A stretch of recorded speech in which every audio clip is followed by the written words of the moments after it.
คนที่สอนให้รู้ทันกับความหาเจ้าคือคนที่สอนให้รู้ทันคำว่าเสียใจแต่ในวันนั้นเห็นเธอไปกับเขาใจมันปวดแล้ว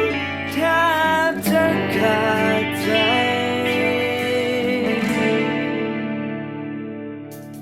อยากจะจำที่เจ้าได้บอกในวันนั้น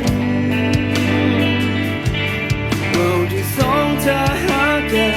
แบบนี้เรื่อยไปแต่ในวันนี้เปลี่ยนใจก็บ่รู้จะทำยังไงเมื่อเจ้าควงแขนเดินหน้าบอกคำว่าจะลาให้คอยทำใจบอกว่าคำสำคัญคือคนที่รักกันต้องการจะทิ้งกันไปหัวใจ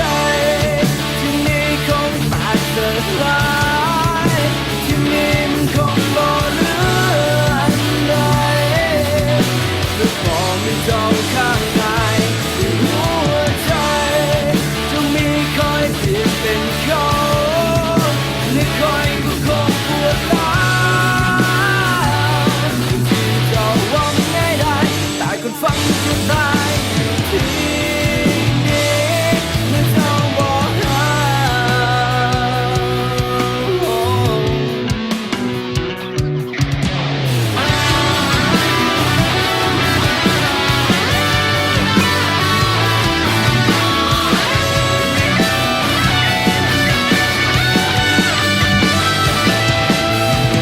บ่รู้จะทำยังไง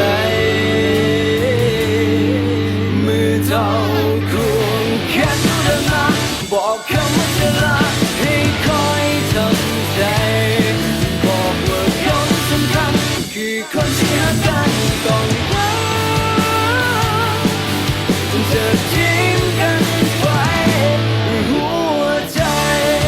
ที่มีคงแตกสลาย